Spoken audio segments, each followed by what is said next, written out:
All right, Lance McDaniel, man, thanks so much for being here. Thank y'all for having me, man. This is a pleasure. Yeah. You and I got to know each other for 5 minutes now before turning these mics on. And counting. Yes. And have you guys met before, Jeff? Just through social media. Right. Okay. I haven't met him in person, Right. but I'm obviously we know who you are and who the ShotGunBillys are. And popular band in town. So you are those two. Yeah, we are the two. Yeah. I think there's 5 or 6 others. Yeah, I hope so. So awesome, man. Where do you live? I just live right across the bridge, north of Marion, Oh, Arkansas. so you're out in Arkansas. Yeah, but I could see the bridge. I tell people I could be downtown Memphis before people from Memphis could be there if you got a reason to go downtown. You're in Jeff Cobble land up there. Yeah, Jeff. Yeah, Jeff's across there also. Everyone knows Cobble. Yeah. Well, awesome, man. Look, we're here to learn all about you and definitely talk about ShotGunBillys. I mean, that's really an exceptional band that everyone knows. You got a lot of original music, long history, been together for a while. But before we tap into that, let's get to know you a little bit more. So where are you originally from? I grew up about 25 miles from where I live now, Marktree, Arkansas. Okay. And Marktree, you're kind of in the country if you're in town. And I grew up 9 miles outside of that. Okay. My dad plays, my grandmother plays, my great-grandfather plays, my grandfather. Everybody if you come to a family reunion, it's just a guitar fest. We want an invite to one. A lot of a lot of singing too. Oh, yeah. And it's funny because everybody, okay, what are we doing next? And they turn and look at me, and I'm like, somebody else be the glue for once. But it's a lot of fun, when we have our family reunions. And unfortunately, I'm going to miss it. It's this coming Saturday, and we're in South Dakota, Sturgis. We're doing Little Sturgis. Cool. And we've got the big Little one. Sturgis? Yeah, it's the ATV rally. Oh, interesting. Yeah, it's kind of neat. And then we go back up for the big one. Last year, we did 17 shows in 14 days. Wow. So, busy. How's your throat feel after that? I come back sounding like Howlin' Wolf. Sultry voice. Yeah. So how old were you when you really started playing? Like when it really became an interest for you? I always say it was inevitable. With everyone in the family that plays, But I have the perfect redneck story.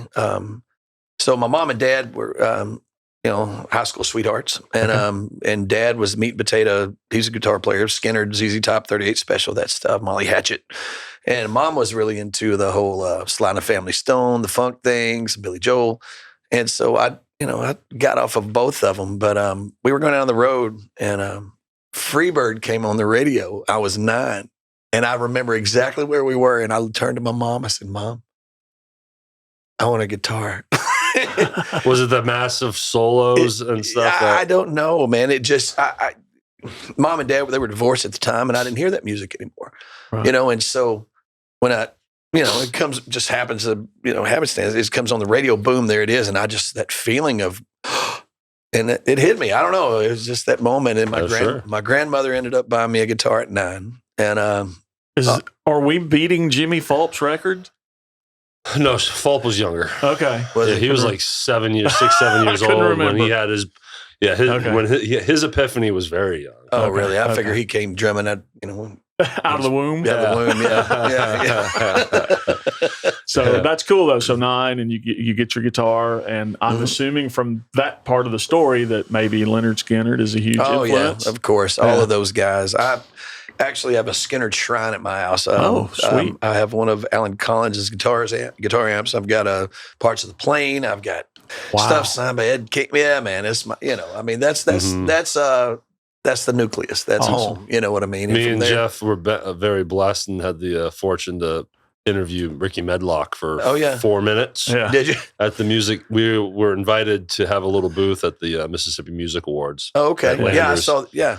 And he was receiving the Lifetime Achievement Award, and we met the right people, and they made it happen. And he walked in, sat with us for 3-4 minutes, and that was it. That's Rick. Yeah, he's got so many stories. So he was the guy. Slide's I love to play slide. It's kind of the thing. And, Ricky, I think Train was probably the first slide solo I learned. And I have pictures of me dressed like Ricky, the trench coat, and I'm a kid. We man. need those pictures. We'll put them up they're on out there. My buddies love to torture me with those pictures, and so fast forward in a band with Jeff Adams and Stacy Michelle, which Stacy is Ricky's wife. And she toured with Kid Rock. Yeah. She, and then before that, she was with Meatloaf and then Joe Walsh. She was really? Yeah, I didn't know that. Yeah, she at LA did really well, you know. And so anyway, it's funny. She would video me playing some stuff in our band Memphis City Limits that we had, and send it to Ricky. And I'm like, wait a minute, hold up, you know. And so Ricky and I got to be friends through that. And so it just, he would come to the practices, and I'm just like, I'm not practicing today. Right. Ricky's here. Oh, you know, man. tell me Talk some about Skinner pressure. stories. That could be pressure. Yeah. We're hoping to get him in here. Oh, yeah. Yeah. Well, he's on the big tour right now, 50th anniversary. Right. So the gatekeeper, the guy that will make it happen for us, he's cool. He's just like, hey, you know, they're touring. Yeah. And we're just going to keep trying to get him in here, man. That'd be amazing. I'll hit Stacy up too and try to come from another direction and hopefully, you know, make that happen. Let's get her first and make him jealous. Oh, yeah. You definitely need to. She's got so many stories too. But Ricky, oh my God. And he loves to tell them. And that's what I love about him. You know what I mean? He's just so open and just such a great guy. Yeah. He didn't come across with a vibe like we're putting something on him. Or, no, he was happy to be there. He was genuinely happy to talk to us, which is great. And he took a hat. He just walked. Thanks, guys. Walked with that. And then I was like, that's cool. And then I chased him down for $12. Like, hey, man, I'll give you a discount. No, no, we didn't. Really, you can have that hat. You got to wear it though. On stage, please. Right. That'd be funny if you saw a new Leonard Skinner show on YouTube from this tour and someone's wearing the hat. Right. That'd be awesome. That'd be great, man. But so Mark Tree, back to Mark Tree. Yep. I just was a kid in a mid-sized home with my mom and my stepdad and my sister, and beating the chops down, and bless my mama's heart. She is such a sweetheart. She walks in and that face, turn it down. Yeah. Turn it down. I said, I'm like, Mom, you're interrupting. I'm in front of thousands of people right now. Could you, in your bedroom, you're getting after it, man. You're in it. Yeah. And in the zone. I said, you can hear it? She said, the whole neighborhood can hear it. That's that slowly turn up a little bit more, a little bit more. Oh, yeah. But guitar players are all afflicted with that. Oh yeah, we don't want to hear it. We want to feel it. Right? Yep. Yeah. But I started playing with my dad in his band at 14. What was the music? Southern rock and roll. Just Southern rock. Oh man, yeah. That's what you rooted in. Oh yeah, hardcore. And but a lot of the bars around Northeast Arkansas. And the first one I played was this little place called the Starlight. It was in between Osceola and Lepanto. I don't know if you know where this Mississippi County. I mean, it should have been called South of Heaven. Yeah. I mean, this place I was baptized in the fire, and it was funny. I remember we'd be playing a slow song, and they would come out and dance, and you play quiet enough, you could hear their feet on the dirty floor.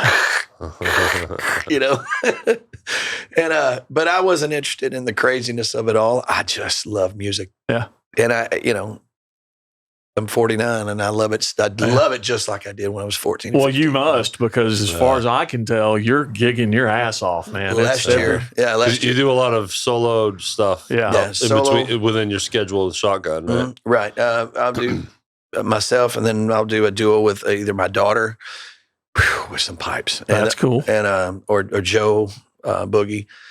And then we'll do a trio sometime. It just depends on what someone's looking for. We kind of go any direction. And but my wife's a DJ, so we've got everything covered in every direction. Awesome. Yeah, you guys entertain. Yeah.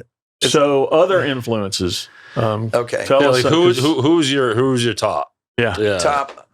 I love this question because it's Dwayne Allman. Okay. Why Dwayne? Well, I had this guy living in my hometown, and he grew up in Mark Tree, but he was upstate New York in the 60s, and he was in the Army. And he had, from what I understand, he told me he had his bags packed. He was ready to go to Vietnam. It was just a question of when, Right. For some reason, it never happened. So he got to see all the cool bands. He showed me pictures he had even taken of Hendrix. And he kind of took me under his wing. I guess he didn't realize that I'd caught on as much at such a young age. And so as I'm leaving, he gives me 2 cassettes. One was Stevie Ray Vaughan, Texas Flood, and the other one that changed my life was the Allman Brothers Live at the Fillmore. Okay. And the other thing with it was this: everybody was into Van Halen, which I love all these players now. Randy Rhoads, Hendrix, of course, Zeppelin, and all that. But Dwayne was mine now. Right. I have to have somebody that's only mine. Sure. And that would make sense that you love Slide. Yeah. That Of course. from him. Right. And then, but Dickie Betts is just as much of influence as what Dwayne is. They're just two total cats, man. And different cats. But man, I go a lot of different directions though. I'm not just. No, that's cool. That was the basis. That was the beginning. In Sync, Backstreet Boys, Taylor Swift. Sean Cassidy. Let's see, what was that? Dude, I do run. Full disclosure. Run. My first concert, Sean Cassidy. First concert I ever went to, I think I was 9. Oh my goodness. At the Mid-South Coliseum. I cannot imagine all the kids. Oh, dude, it was unreal. My mother took me, and it's a memory I'll never forget. I bet. And it was just a couple of years ago, the Commercial Appeal had an article about that show.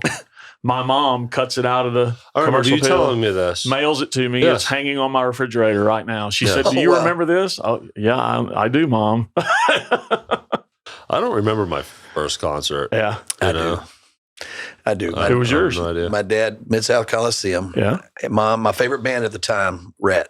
Oh, dude. Rat. You're in my neighborhood now. Out of the cellar. Yeah. And it was Rat and Billy Squier. Rat was opening for Billy Squier. And Mom, can I go to the show with Dad? And no.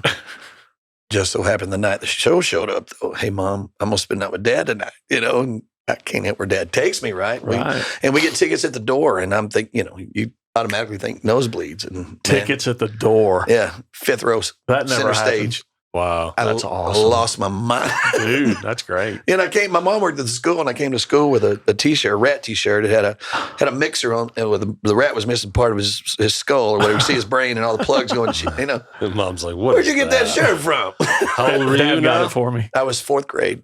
Awesome. 4th grade. Oh wow, that's awesome. So 4th grade. Yeah, man.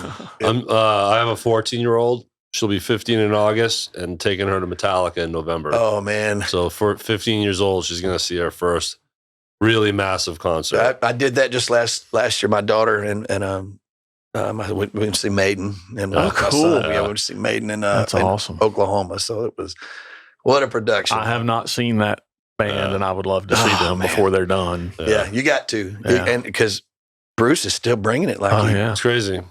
He even had cancer. Yeah. He fought through that. Those guys are just still on fire, And before, I'd always promised my daughter I would take her, and I would be playing or something. They would come to Nashville, and would never happen, So it finally happened. 3-guitar assault, big time. Yeah. But so reading through your website and everything, I saw something with Black Oak, Arkansas. Yeah, and Jim Dandy. Do you guys have history with them? Or do you? Yeah, I do. Dave, our bass player, played with them some too. But about a year, I guess I was out with them some. For the most part. I told Jim I can't really leave my band, but we went out and did some runs with them, and it was great to be a part of that. Sure. Ricky, I just love Rick, and of course we just lost him. But man, just a fun guy to be around, and they're not what they were. I mean, that's understandable. And I don't mean that I'm total respect because, anybody has anything to say about them, maybe you can say that the next time you play in front of, 350,000 people at the California Jam, or you play Royal Albert Hall. Maybe, this particular show, I was playing bass, and Ricky and I were rooming, and he was looking out the window. And I love this story. And I'm just crunching, I've got YouTube going, and I've got my headphones on. I'm just working on bass, trying to get these songs down. And I'm going, this is insane. And boom, I come up on a video of him at the Royal Albert Hall. And I just stopped. And I look at him. He's looking out the window. I'm looking at his back. And I said, Ricky? I said, yeah, I played the Royal Albert Hall. He goes, oh, yeah, we did that a few times, Lance. And I just went, God save, man. Yeah. Wow. That's cool. That's real. And that band has cultivated a lot of our musicians from this area. Yeah, it really has. That name comes up constantly. A lot. Right. Do you know Rocco Walls? I know Rock. Yeah, of course. He's played bass with them. And Johnny Roth, Flexer. Mm-hmm. Yeah. Yeah. Sean Lane. Yeah, just keeps coming up. Yeah, some big names. Yeah. John Roth, I think he was in the middle of one for a while, wasn't he? He was. But the first thing, when we had our first practice, my buddy had a 6-string banjo, and I thought, well, I'll take it, and kind of worked up Uncle Elijah. So we call him a ganjo, is one of those deals? Yeah. And so I worked up the banjo part on Uncle Elijah, and I didn't say anything about it, and we get in there practice, and I plug it up, and I'm doing my best to do the rolls, and Jim's like, oh, my goodness, Lance, that's the best. It just sounds authentic. Sounds like it did when we recorded, man. Well, you got to take that everywhere we go now. And I'm like, oh, no. I guess I'm a banjo player now. I guess I'm a banjo player. Being in the slide guitar, are you down with Derek Trucks? Mm-hmm. You follow Big time. him? Yeah. It's the only guitar player that's ever scared me. I mean, it freaked me out how good he was. Yeah.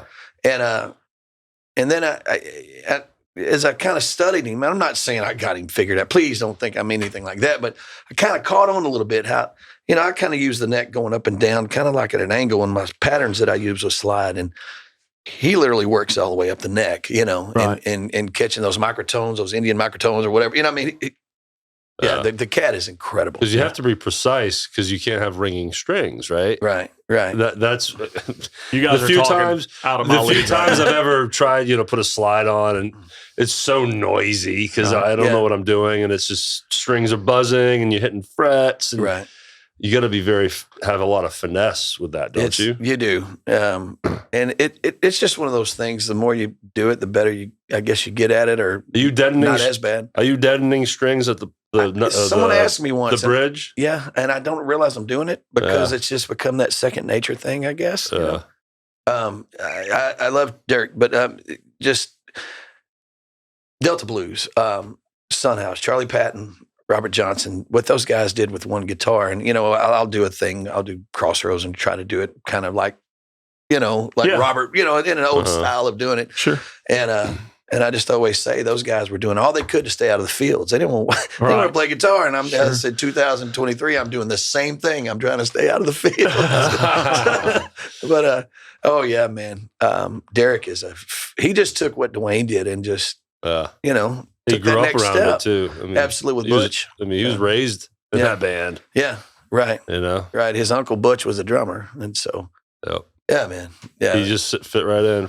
Warren Haynes. I was just fixing to say Warren. I'm probably just as influenced by Warren as I am Dwayne. And what's cool, I've got some friends right now that's out to see Mule and with Warren's band. Yeah, Government Mule. Yeah. And I have one of Dwayne's slides, and I have one of my buddy Matt Montgomery. Did a pretty amazing thing there. I've got one of Dwayne's slides and one of Warren's slides, and I think I'm trying to get them to sign it. Kind of a neat deal, but. Yeah, you hold that slide of Dwayne Allman's. He's just like, there's DNA on that. Yeah. So Matt facilitated that. Yeah, Matt did. He surprised me. He's done that. Montgomery is such a great guy. He's a wizard. That one. He is. Oh, he is. He's going to be in here a few weeks. Is he? Yeah. Good. Looking forward to that. Man, that boy loves music. Yeah, I'm supposed to have lunch with him Monday. Oh yeah, so that's right. Good deal. Yeah, he and we've known each other, I guess, around 26 years now. Awesome. Do you use any of his pedals? Well, I want to build one with him. There you go. That's kind of. Is he going to have ShotGunBillys sort of mixed into it? No, sure. I just the shotgun gain, or whatever. Buckshot. I don't know, man. I'd like to build something that has something that incorporates with slide with some compression and some different things. But custom made. That's why. Well, it seems like he can do anything. But no doubt. Yeah. I ask him, man, how in the world? Yeah. My knowledge, yeah. And he was on the Monsters of Rock cruise and taking pictures with people from all these major bands that use his stuff. Right. Awesome. How great is that? That is really cool. Yeah. Matt's good at putting things together. You know what I mean? Definitely. All right, man. Let's talk ShotGunBillys. Or did you have another story? I'll just say the other slide player that is my, which I guess you call him a slide player, is more lap steel. David Lindley with, if you're familiar with him, with Jackson Brown. Okay. Oh, I didn't know Jackson Brown had a slide player. Yeah. Oh, really? Yeah. Lindley he just passed this.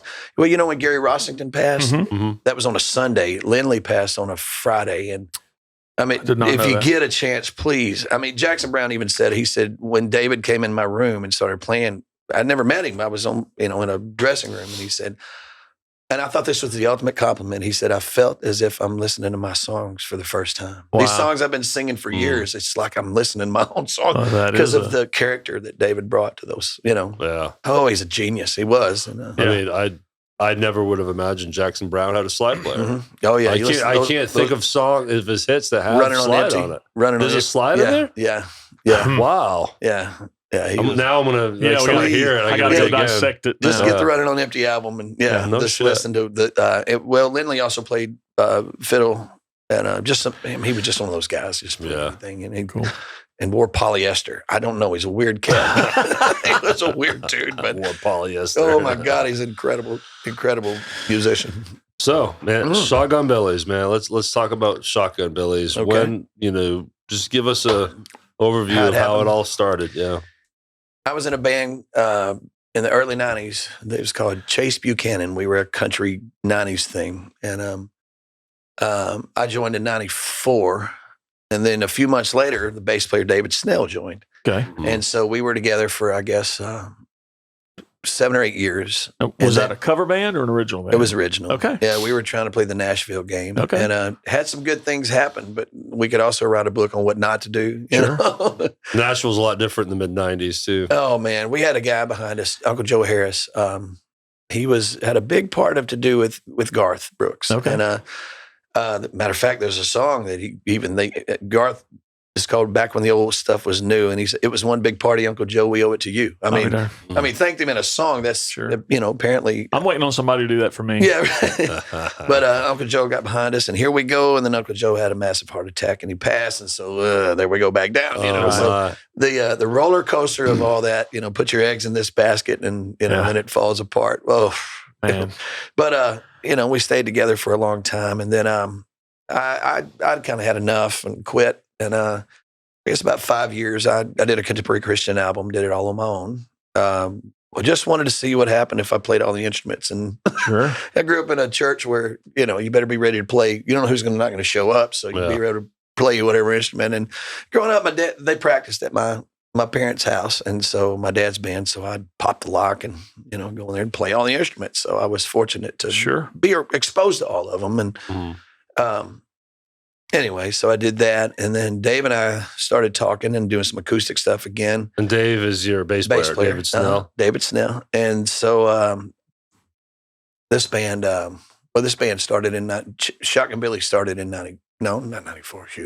2008. Yeah, okay. I'm on the wrong band, but 2008, and Case, our drummer, joined in, and I mean, here we go. How did you meet Case?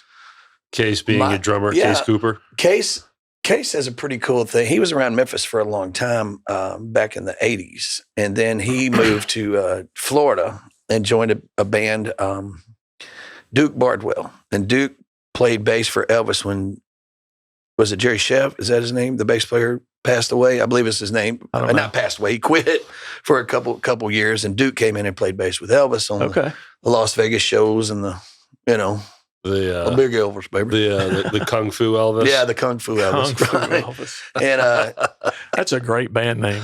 Kung Fu Elvis. But it would be good. That is pretty good. But they toured around Florida. I don't know, 10 years-ish, something like that. And then Case is originally from Marion, Arkansas, and so he moved back home. And my in-laws knew him. And, hey, you got to meet this guy. And I remember the first phone call. Hey, man, we got to get together sometime. And me dog now. And we creative from word go, just an original band, or did it start as a cover situation? Oh, it originals were always, the focus. The focus, yeah. And it's funny, I was with my dad's band. I was with the Chase Buchanan band. Did a contemporary Christian thing. And then I've got this band. and then on and off did a couple things with Memphis City Limits, Right. we just, but for the most part, I've only ever been in 4 bands. Yeah. You know And what I mean? all original. Yeah, right? yeah. It's So in some you- form of originality. See, Yeah. the reason we keep asking that is because we're cover band musicians. That's all we've done. Yeah.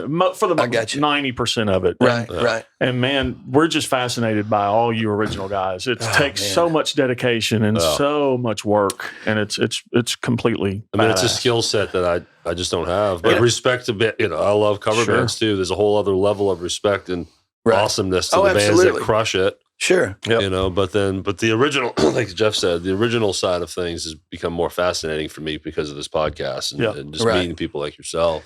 I live and breathe the right songs. It's kind of my diary. Yeah. You know what I mean? I mean, That's cool. it's what it's just what I do. I was with that band in the 90s, and then I said, man, we wish we could do an album. And no one wrote songs, so let me see what I can do. And then bang, it started doing well. I just paid attention, to just the science of a song.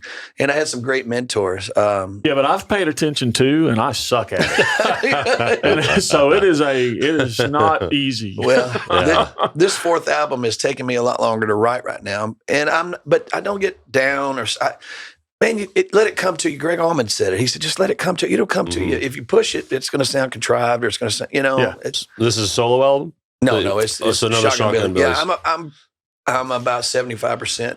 So I got a few more songs to write. This will be album number 4? Yes. Because you got Bam, Capricorn, and Mississippi, right? Right.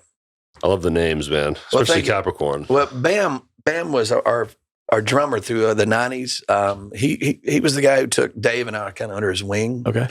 And he passed away. Oh. And so we named it that in honor of him. And then Now, what was his full name? Chris Bam Bam Wilmuth. Okay. Yeah, Chris Bam Wilmuth. Bam. Yeah, we only Bam Bam. Hey, you know what? We would be playing the smallest bar, whatever, and he'd always have his passes on. And folks would laugh at him and stuff. But you know what?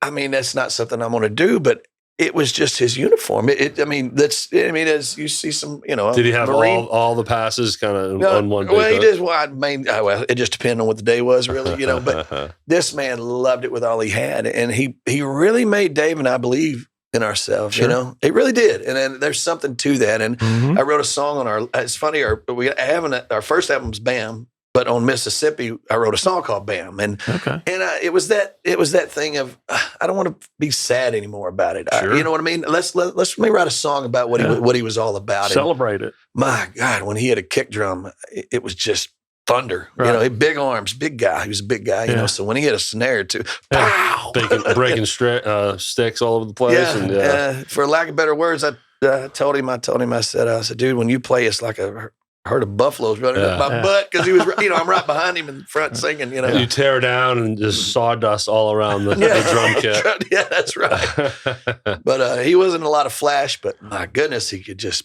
plow the runway. Right. He was just one of those guys. So when did ShotGunBillys really start gaining some traction?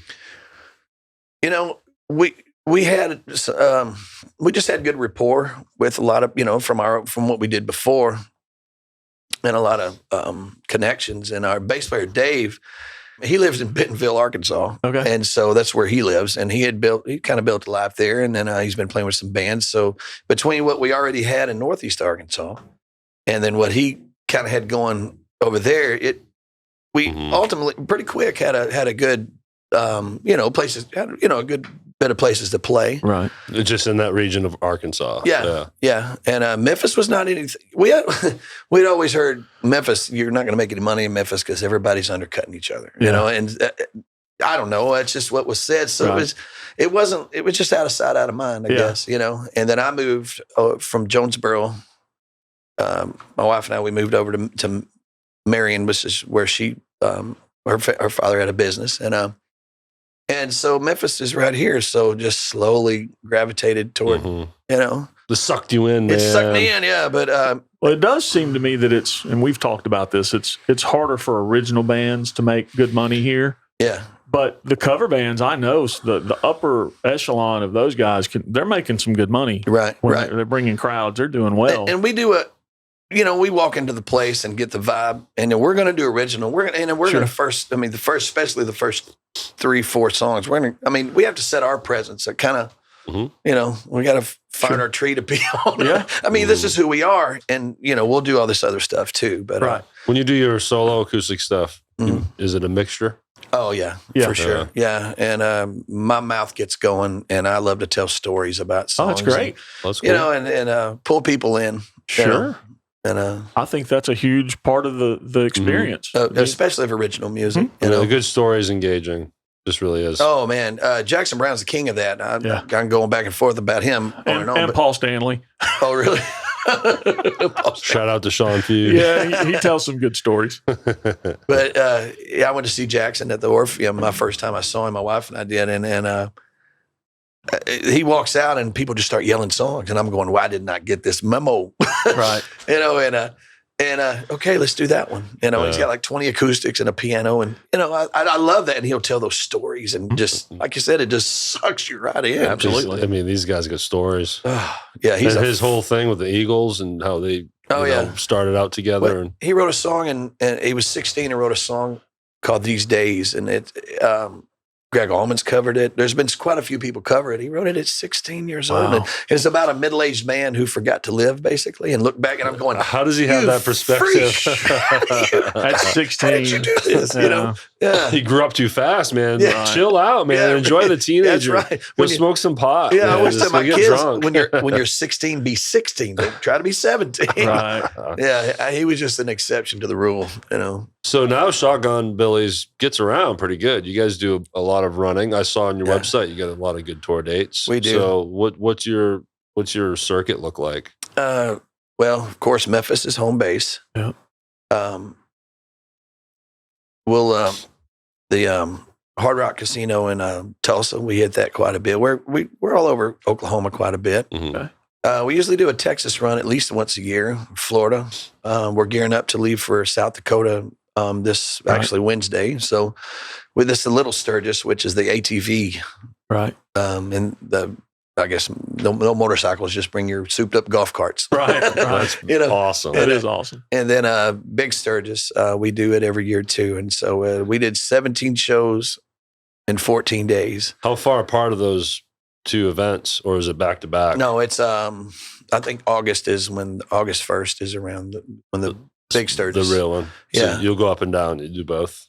Yeah, we do. And it's funny. Our Dave, he's got a Harley, and then Joe Boogie, our piano player, has a Harley. But I'm a mountain biker, so I'm the only idiot at Sturgis with a bike with no motor. That's Everyone's like, look at this guy. Yeah.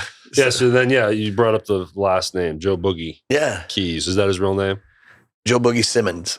Boogie Simmons. Yeah, he should go by Boogie Simmons. Yeah, Boogie Simmons. That's what I'm talking about. No Boogie. He's been with us a couple years now, and he and I were in a band with Jeff Adams, Stacey Michelle, and Tony Meharry. It was Memphis City Limits, and I just I've always wanted to be in a band with a B3. Sure. One of we were talking about heroes. Another one of mine is you're familiar with a guy named Ian Moore out of Austin, Texas. Mm-mm. I know the name, but I'm not super familiar. And it was guitar, bass, drums, B3. And it's just that infinite underneath, and then when it's time to go, Boogie can go at it. And he toured, I think, let's see, Little Melton, Bobby Blue Bland's. Okay. You get to be around all these legends before, in their older days. And I think he went all over the world with Bobby Blue Bland's, but he was Artemis Pyle of Leonard Skinner. Boogie's done a lot of stuff. That's awesome. And, the few songs I saw y'all play at Neil's for that benefit, it was speaking of Tony Meharry, it was for the Amber. Right. Amber, right? Right. Meharry, a benefit.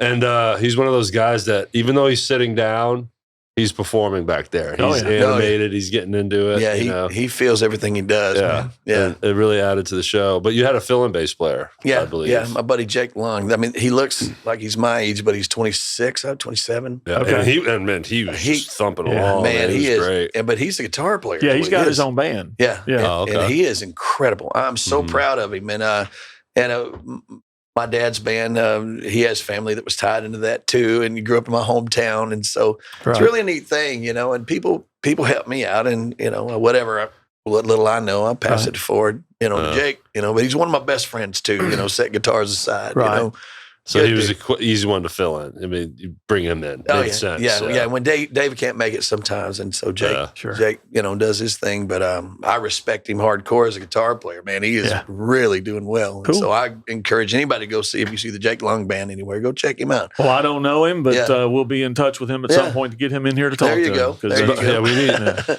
I mean, he plays bass, but we need more bass players in here. This guy, Jeff, does all the booking, and we've had like 13 drummers and 2 bass players. That's not coincidence. That's not a coincidence. Just happen to know a lot of drummers. Right, just that works. So writing, I know everyone has their not one particular process. Writing is, very, there's no right or wrong way, but when it comes to ShotGunBillys, is there a system? Do you bring stuff to them and then they just pad into it, or how does that process work for y'all? Well, it's funny. We all kind of have our avenues with this band. Dave is doing a lot of the social media, a lot of the booking, and I'm the guy in the delivery room writing them out. The primary writer, and it's. I think with almost as many songs as there are, as many ways to write a song. And I know that sounds kind of silly, but, sometimes I have a groove in my head or something will come along and it'll bounce off something else that I'd heard. I mean, it's not like I'm copying or anything like that. But inspiration. Oh, yeah. Right. That's inspiration. Exactly what it is. And then, or something will hit me with words and then I kind of, it varies. Yeah, it varies. I'm not stuck in one way, and sometimes a song will take a year. Sometimes a song will be done in 2 hours, and I've asked that question probably 20 times now, and it's never, I do it exactly this way. Right. The only way I write. It's literally like going fishing. Once you get a bite, and however it happens, it may be on. You got to run to get a napkin and write something down. Right. Grab your phone, whatever it takes, And it's funny, I write on my phone quite a bit because it's so convenient, but I like having my notepads because I can go, I have notepads and from the years, backpacks full of notepads and I'll go through them now still and go, man, why do I need to use that? That's good. The archives. Cool. Right. Sure. You get stuck on something. Go to the notepad. Yeah. Right. A one word would probably pop out. Next thing you know, you got a whole verse, right? I'm saying that like I know how to do it. It's exactly what it is. We just talked about how I'm the cover band guy, but it seems like that would be, And you got it's a tough place. You got to know when to say when, because sometimes you're trying to, you're hard at work. Yeah. Trying to grind it out, and then but you need to go. To me, there's times I have to go. You know what? Back off. Stop. You're going to write something stupid and think it forcing it, right? Right. Forcing it. Yeah. Don't force it. But then again, you still have to work at it too. So that's that fine line. You got to find it. So with the 3 albums you have out now, are we talking about 12 songs per? 11, 12. So that's 36 there. You're working on a new album. With that, you've probably written 100, right? Oh man, just because they're not, not every original's on the album. So. No. There's a lot of songs that I've never seen the light of day, and some of them actually I may have wrote back when I was with the Chase Buchanan band, and hey, let's revisit that. Our first album, we needed one more song, and I was going, man, what's something from the old days that would be fitting, And I'd written this song called "Fried Chicken Love." Fried chicken love. Yeah, but it's got a cool groove. You just got to hear it. And and I thought, well, maybe that would be a good one. And then I got a message from somebody that said, hey, just right then, where can I get a hold of Fried Chicken Love? And went, it's a sign. It's a sign. We got to lay down Fried Chicken Love. It's in now. Yeah, that's it. Yeah, it's in. No other choice. Now, do you guys have a favorite place that you record? Or do you just kind of, it depends on the album? It just depends. Okay. Yeah, it just depends. We've really been wanting to work with someone like Warren Haynes, or actually Ricky Medlock he came to one of our shows. It was geared up. He was going to do our third album, and then produce your album. Mm-hmm. He produces albums. Well, yeah. At least he was going to produce your album. Yeah. And attach that name to that's in the genre of really what we are. And I think he was Skinner extended the tour, and they kind of get busy every now and then. They're road dogs, man. They're almost there. They're going to be a household name one day. Yeah. So I see this note in here off your website about landing a spot on the movie soundtrack to The River Within. Mm-hmm. The song is Let's Get Country. Yeah. Is that right? That's right. That was the first song I wrote for the first album. And that first album, I don't want to go negative, but I'm just not, whatever Nashville's become is nothing I want to be a part of Understand? nowadays. Oh, dude. Let me just say it like that. We can shit on Nashville. Good. Well, I lived there for 5 years, and even then, 2005 to 10, through 10, it was awesome. But now it's just, in 14, I was writing some stuff, and that kind of geared that direction. Travis Tritt would be a good, somewhere between Southern or rock and roll, good rockin' country man. Love Travis Tritt. I do too. It has that upbeat swing to it. Yeah. And that's our first album has a lot of that on there. And a lot of fast train beats. Yeah. That type of vibe. Yeah. But Let's Get Country came along. Growing up where I just want to write a song about. Yeah. So I was writing some with Warner Chappell in Nashville. And to walk into a room with someone that I don't know. Yep.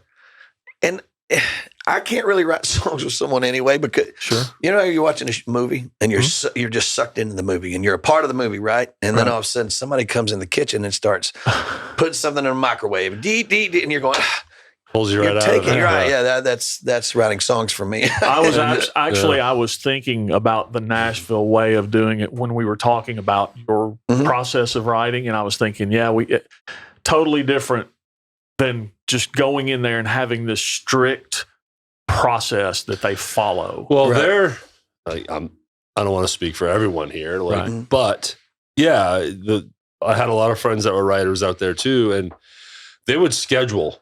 Yeah. They would schedule a writer's night, 3 or 4 guys get together, they'd think of something, they'd be co-writers, they'd keep track of who's co-writing and what. And ultimately, they're being creative, but also a part of it was, let's try to write a song that someone will take and put on an album or use a single. So there's that motive behind it. Right. Which, Respect. Totally respect. Like Chris Stapleton's a great example. Chris Stapleton is Chris Stapleton, but he also wrote for Trace Atkins. Right. He's had quite a few hits with a lot of the gimmicky stuff. Yeah. Right. But he sat down. He got a publishing deal. It's his job, right? Mm-hmm. That's kind of the Nashville vibe I always experience out there is creativity, but it's a job. We got to write some songs. We got to write 20 songs this week. That's not happening. And I love Trace Atkins, but Swing Batter Batter Swing can kiss my ass. It's the worst shit I've ever heard in my life. Man, all I know is my badonkadonk. Oh God, yes. You can't have heart and have greed in the same place. Yeah. You know what I mean? Yeah. And that's what it's become. It's a fine line, right? Yeah. And I'll just say this. Hats off once again to those people who can do that. Oh, yeah. But when I came home and just started writing from the heart and organically, I want to write a song for my wife. I want to write a song about my grandfather. I've got a song about PTSD. Writing from an organic place, just my whatever in me is genuine. You know what I mean? It came out. And I don't know, man. It's just I don't know how to be anything other than just. You're writing songs for yourself. You're not trying to write songs for other people. Then it goes back to the Nashville thing because you got the writers, you got the studio musicians, and you got the artists. Right. And it is that deal. So a lot of the artists they don't write. Mm-mm. So there's writers that hopes that guy takes their song. Right. So you're writing for someone else. Right.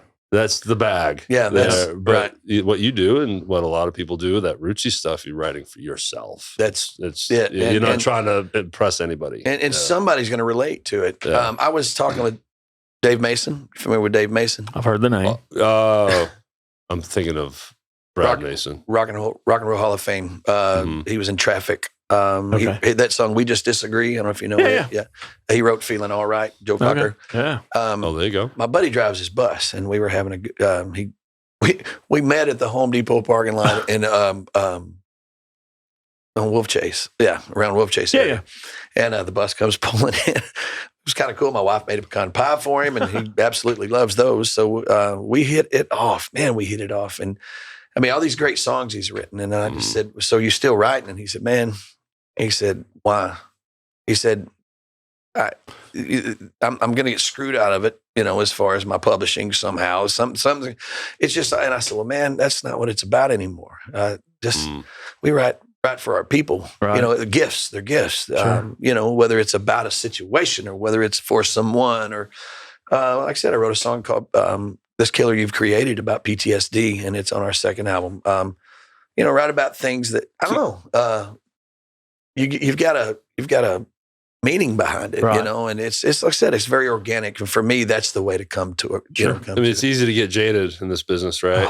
So that would block, if you're just cynical and just negative about the business, it's blocking the airwaves to the gifts from the heavens. It really is. That melody that used to just drop in and download in your head, right? That's blocked. And Nashville will shut the door for me, and that I would not get. There would be none of that, right? Because I just can't play that game. Especially, you feel like I've got a song called that's on our last album called "These Old Bars," and it's about really kind of tells a story of what go and think you're going to go to Nashville and really make a dent, and you just feel like it says you feel like basically a drop of water in a bucket full of water. I'm just one more. He wants, And that bucket's huge now. There's so much, so many people there. And it's the mentality, and I'm just not of that mentality. I stay in my lane and run my race, and I don't know what all works for other people, but I know what works for me. Yeah, and it is working for you. I mean, you're busy as hell, and I did 258 shows last year. That's awesome. And to do that as an original band, an original artist, is fucking badass. Mm-hmm. Thanks, man. It is. That is awesome. And I'm very excited to get back to a ShotGunBillys show. Well, thank you. I want to see one with David playing bass. Sure. Because the only show that I've seen, you had a sub for him, right. And no disrespect to Jake, no, I want to see all. the original lineup. And when you guys please keep us apprised of your local shows. Oh, done deal. Done deal. I'll text you. Your website will be in the description. And anyone listening, go to the website, click that link, and you got your tour dates right in there. We spell it wrong too. It's you spelled what wrong? The name of the band is so Arkansas. It's okay. It's ShotGunBillys, all one word. It looks cool as it can be, but it's a marketing nightmare. ShotGunBillys. ShotGunBillys. Yeah, man. But and I see on your website you have a fan club. You guys doing anything with that? That's something Dave is trying to kind of get going. And, okay. There's been quite a few people. Sort of like try to get that email list so you can promote your shows and stuff. So we have one too, and if you'll join ours, we'll join yours. Done deal. You'd be the only guy in ours. Our fan club. Yeah. This is our fan clubhouse. We're sitting right here.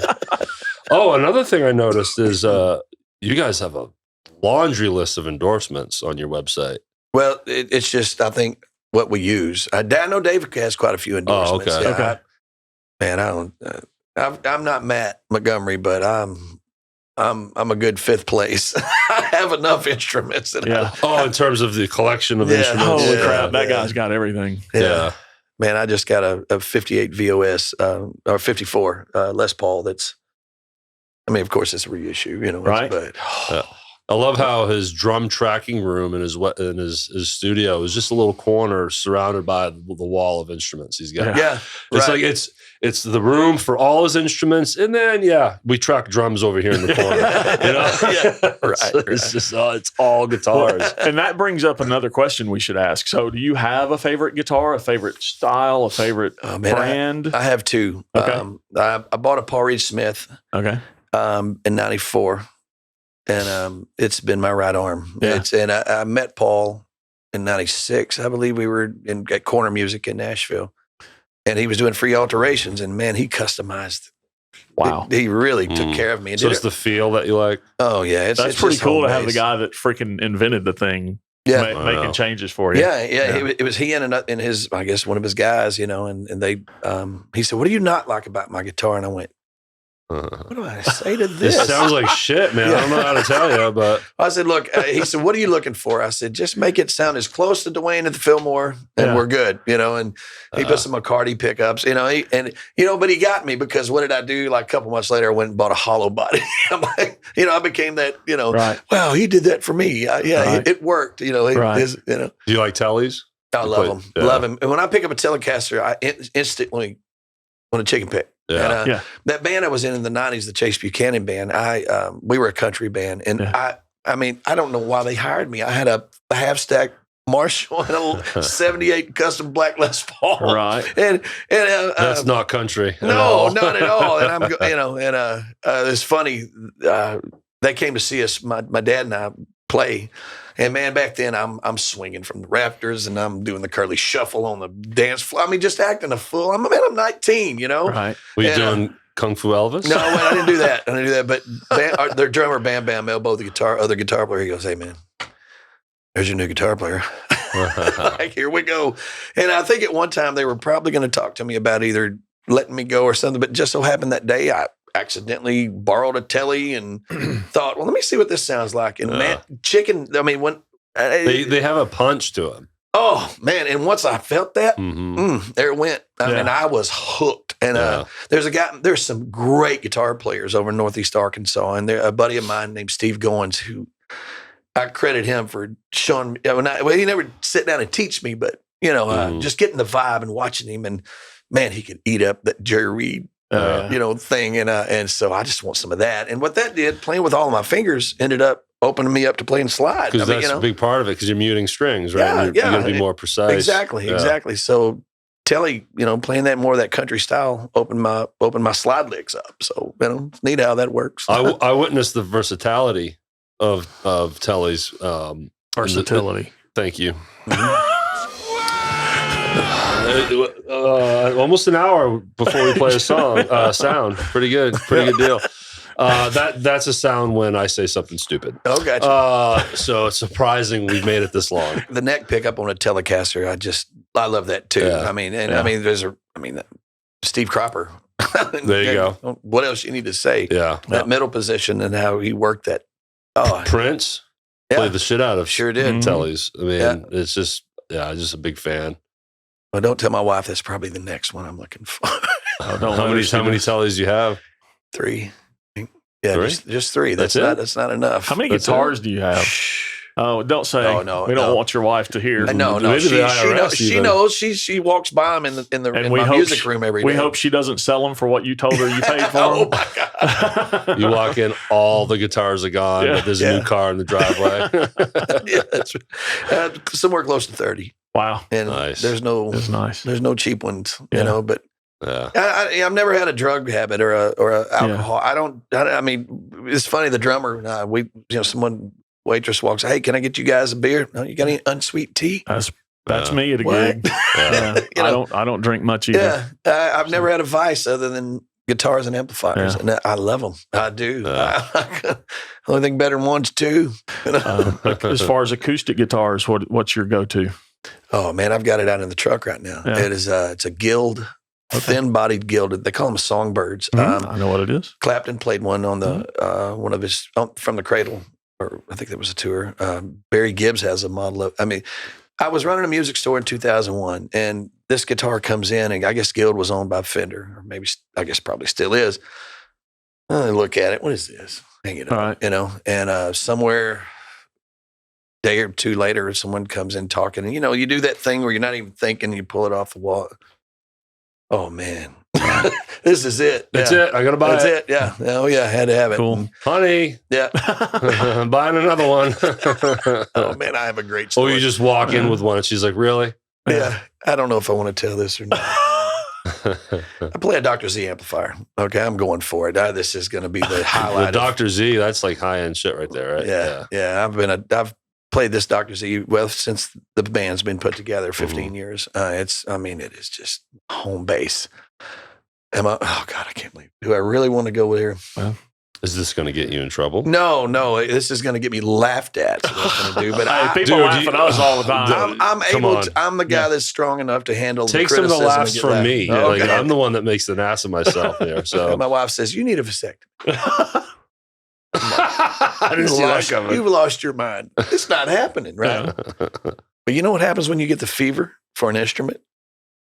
You'll do anything. I want this. It's mine. Like, you got to do it. Yeah. What do you think she says? I'll trade you. I've been playing that Dr. Z for 15 years now.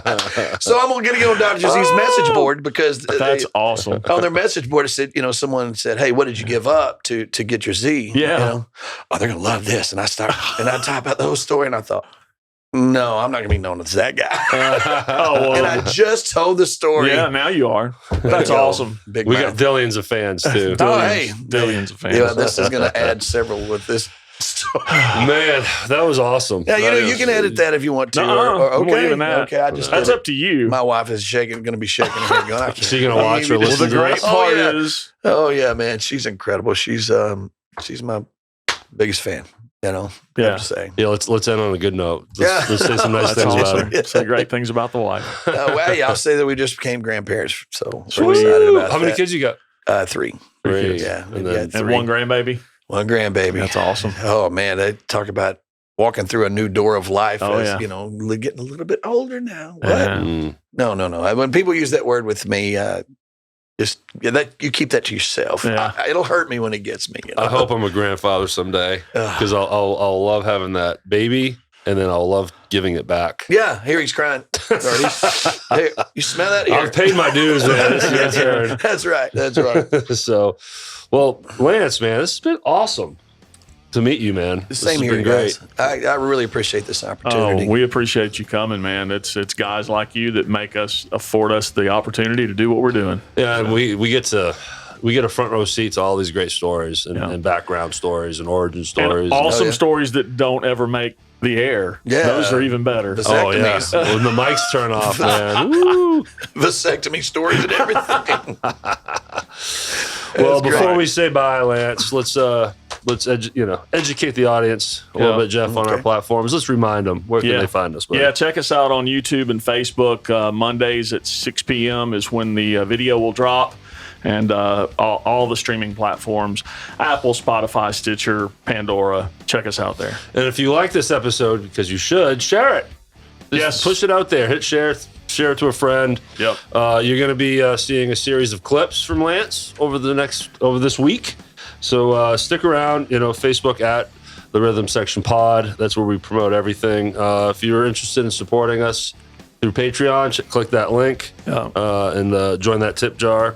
And shirts, hats, coffee mugs, and tumblers. Boba Cream, 131 West Commerce Street in Hernando. I know a lot of the majority of our audience is in Memphis. Yep. But, Steve Owens, Brandon Marier, Jimmy Falk. Got a few Hernando folks. Yeah, we got some. Come on, buy a shirt. And and then maybe we'll have a little retail location in Memphis. Maybe that'd be cool. We're working on it. Yeah. We are? Yeah. No, we're not. It would be nice. Yeah. Have you made phone calls? No. Oh. Are you going to make this announcement without me like you've done with other things? Yeah, probably. We're just picking on each other now. Yeah. It's been a long day. Yeah. Look, guys, check out the ShotGunBillys. Check out all their links, and everything about them will be in the description. Yep. These guys are killer. Get out there and support local music and local original music. Subscribe to that fan club too and get some of that information. But Lance McDaniel, thanks, you, buddy. guys. This has been Appreciate fun, man. Yeah. And, so great to meet you. And now y'all know more about me than I meant for y'all to know. Seriously, you reach out when you have a local show in the area, man. We're there. I'm there. I want to catch it. So. Absolutely. All right, y'all. Y'all have a great night. Thank you. Thanks, everybody.